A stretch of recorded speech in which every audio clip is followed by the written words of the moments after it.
नमस्कार, मेरा नाम है राज के वर्मा और आप देख रहे हैं गोवा का पहला हिंदी नेशनल चैनल राष्ट्र टीवी।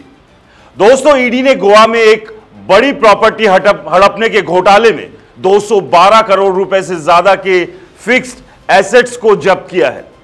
यह कार्रवाई एक संगठित आपराधिक गिरोह के खिलाफ हुई है। मीडिया रिपोर्ट्स के मुताबिक इसका नेतृत्व कथित तौर पर महाराष्ट्रवादी गोमंतक पार्टी यानी एमजीपी के नेता और व्यापारी रोहन हरमलकर ने किया। ईडी का कहना है कि इस घोटाले में जाली डॉक्यूमेंट्स, फर्जी विल और हेरफेर किए गए रिकॉर्ड्स के जरिए गोवा के मेन टूरिस्ट प्लेस पर लाखों वर्ग मीटर की जमीन हड़प ली गई।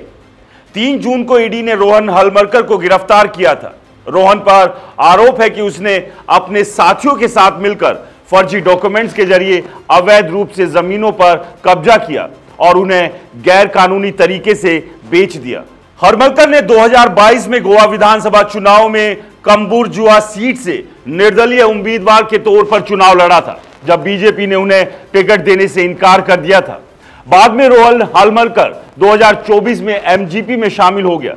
ईडी ने इस मामले की जांच गोवा पुलिस द्वारा दर्ज 2 एफआईआर के आधार पर शुरू की। इसमें हरमलकर और उसके साथियों पर जालसाजी, धोखाधड़ी, पहचान चुराने और फर्जी डॉक्यूमेंट्स के इस्तेमाल जैसे गंभीर आरोप हैं। जांच में पता चला कि हरमलकर और उसके साथियों ने अंजुना, रेवोरा, नदोरा, कामोरलिम, परला और बारद्रेज तालुका के आसपास के इलाकों में कीमती प्रॉपर्टी को हड़पने के लिए एक सुनियोजित आपराधिक साजिश रची। ईडी का दावा है कि इस गिरोह ने जाली वंशावली रिकॉर्ड, फर्जी सेल डीड, नकली विल और हेरफेर किए गए इन्वेंट्री डॉक्यूमेंट्स का इस्तेमाल कर इन प्रॉपर्टी पर फर्जी दावे किए। इनके जरिए रोहन हरमलकर ने अवैध रूप से जमीनों को अपने नाम कराया और उन्हें वैध संपत्ति की तरह पेश किया। इस पूरी प्रक्रिया से अपराध की आय के रूप में भारी रकम जमा की गई। ईडी ने बताया कि इन संपत्तियों का मौजूदा बाजार मूल्य 1000 करोड़ रुपए से भी ज्यादा है। 24 और 25 अप्रैल को ईडी ने हरमलकर और उसके साथियों के ठिकानों पर छापेमारी की थी। इस दौरान भारी मात्रा में आपत्तिजनक डॉक्यूमेंट्स बरामद हुए, जिसमें जाली टाइटल डीड्स और हेरफेर किए गए भूमि रिकॉर्ड शामिल थे। जांच में यह भी सामने आया कि अपराध से मिली रकम का एक हिस्सा सीधे हरमलकर और उसके साथियों के खाते में गया, जिसे बाद में उनके परिवार वालों और करीबियों के खातों में ट्रांसफर किया गया। ईडी ने अब तक 212.85 करोड़ रुपए की कई अचल संपत्तियों को चिन्हित किया है, जिन्हें prevention of money laundering act यानी पीएमएलए 2002 के तहत अस्थायी रूप से जब्त किया गया है।